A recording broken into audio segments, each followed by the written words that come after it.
ফরিদপুরের ভাঙায় ঘুমন্ত স্বামীর প্রসঙ্গ কেটে দিলেন দ্বিতীয় স্ত্রী। একটা মানুষের সারাদিনের ক্লান্তি, মানসিক চাপ আর বাইরের জগতের সব যুদ্ধ শেষে দিন শেষে শান্তিতে ফেরার জায়গা হলো তার পরিবার।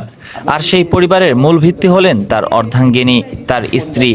একজন স্বামীর কাছে তার স্ত্রী হলেন সুখ দুঃখের সবচেয়ে বড় অংশীদার, পরম বিশ্বাসের এক আশ্রয়স্থল, যেখানে মন খুলে সব কথা বলা যায়, যেখানে পাওয়া যায় মানসিক প্রশান্তি। কিন্তু সেই পরম বিশ্বাসের আশ্রয়স্থলেই যদি কোনোদিন হয়ে ওঠে সবচেয়ে ভয়ঙ্কর প্রতিপক্ষ, যদি ঘুমন্ত অবস্থায় নিজের স্ত্রীর হাত থেকে নেমে আসে জীবনের সবচেয়ে বড় আঘাত।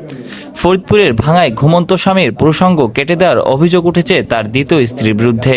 সোমবার 19 জুন ভোরে ভাঙা পৌরসভার হোগলাডাঙ্গি সদর গ্রামে এই চাঞ্চল্যকর ঘটনাটি ঘটে।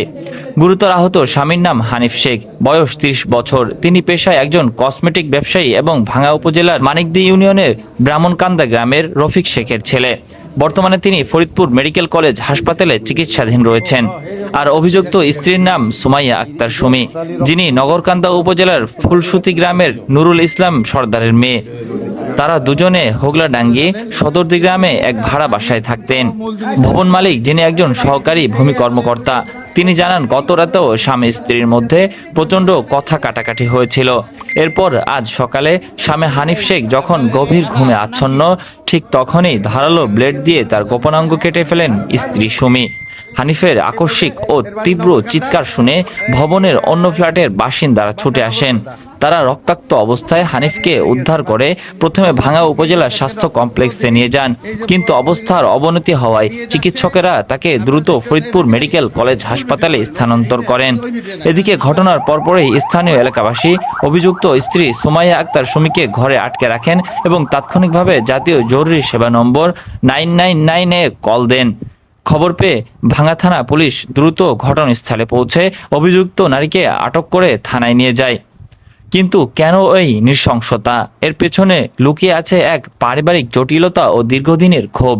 স্থানীয় এক ব্যবসায়ী জানান, কসমেটিক ব্যবসার সুবাদে হানিফ শেখের একাধিক নারীর সাথে সম্পর্ক ছিল, যা নিয়ে তার দুই স্ত্রীর সাথে প্রায় ঝগড়া হতো। আটকের পর অভিযুক্ত স্ত্রী সুমাইয়া আক্তার সুমি নিজের ক্ষোভ প্রকাশ করে বলেন, তার স্বামী এ পর্যন্ত 3টি বিয়ে করেছেন, এমনকি স্বামীর পরকীয়া ও নির্যাতনের কারণে তার এক সতীন গলায় দড়ি দিয়ে আত্মহত্যা পর্যন্ত করেছেন। সুমির অভিযোগ, এত কিছুর পরও হানিফ অন্য নারীর সাথে সম্পর্ক বজায় রেখেছিলেন। এর প্রতিবাদ করলেই সুমির উপর নেমে আসতো অমানসিক নির্যাতন। প্রায়শই নাকি তিনি তাকে মশা মারার কয়েলের আগুন দিয়ে শরীরের বিভিন্ন স্থানে ছেঁকা দেওয়া হতো। এই শারীরিক ও মানসিক নির্যাতন যখন সহ্যের সীমা অতিক্রম করে, তখনই চরম ক্ষোভ থেকে তিনি এই পথ বেছে নেন। এ বিষয়ে ভাঙা থানা ভারপ্রাপ্ত কর্মকর্তা মিজানুর রহমান জানিয়েছেন, 999 থেকে সংবাদ পেয়ে তারা দ্রুত ব্যবস্থা নিয়েছেন এবং ওই নারীকে আটক করেছেন। তবে ঘটনার বিষয়ে এখনও লিখিত অভিযোগ পাওয়া যায়নি। লিখিত অভিযোগ পেলে তদন্ত সাপেক্ষে পরবর্তী আইনগত ব্যবস্থা নেওয়া হবে।